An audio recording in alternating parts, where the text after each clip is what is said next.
yelled at her while a firearm was visible in the room. Plaintiff tried sharing her location with friends from her iPhone just in case, the doc stated.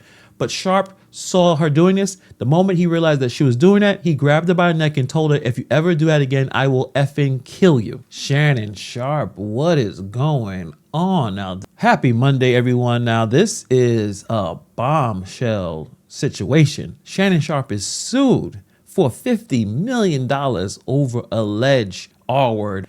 But this is a serious problem. So this lawsuit obtained by TMZ Sports was filed by Jane Doe on Sunday in Nevada after she says Sharpe brutally essayed her several times at the end of 2024 and the beginning of 2025 following a year-long abusive relationship. Crazy. Absolutely crazy. Now, it's interesting because I saw in the news just a couple of days ago that he was going to sign this really big contract. So he is on the verge of signing a massive new podcast deal worth over $100 million.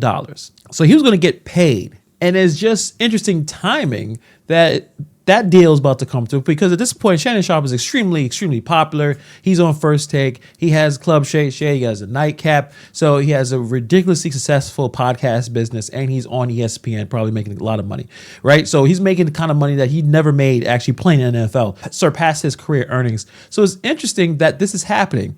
Now, we'll figure out if this is true. Obviously, the court's going to have to kind of figure this out, what's going on here. But the timing is a little odd, to say the least. But let's read some of the details from this article here. According to the suit, Jane Doe met Shannon in 2023 at a gym in Los Angeles. She was 20 years old and he was in his mid-50s. She stated in the documents during the first encounter, Sharpe told her that he will buy her fake, let's just say titties, if she won a weight loss competition with him. She wrote in the suit that Sharpe proceeded to pursue her relentlessly, calling, texting, and demanding that she come to his Beverly Glen mansion. The woman said she and the former Denver Broncos tight end ultimately got into a consensual relationship, though she described it as controlling and verbally abusive. He demanded complete control of her time and body, according to the attorney Tony Busby in the suit, expecting her to be at his house on his schedule, at his command, whatever he wanted. So this is the issue here, guys, with this lawyer, Tony Busby. If you guys do not remember him, he is the one that has all of the clients, or majority of them, with the Diddy situation. And the problem is with this lawyer, if you're not familiar, Busby represented a woman alleging that Jay-Z and Sean Diddy Combs essayed her back in 2000 when she was 13. Jay-Z denied the accusations and claims that Busby attempted to extort him by threatening to damage his reputation. And mind you, that 13-year-old story, that woman that had that story dropped it eventually. So a lot of Tony Busby's credibility was online, and Tony Busby is suing Jay-Z. So there's a back and forth. So it's interesting that Tony Busby is the lawyer for this situation. So you go online, a lot of people are thinking, is this another money grab? Did this actually happen? Doe claimed that there was one argument in particular that terrified her when he yelled at her while a firearm was visible in the room.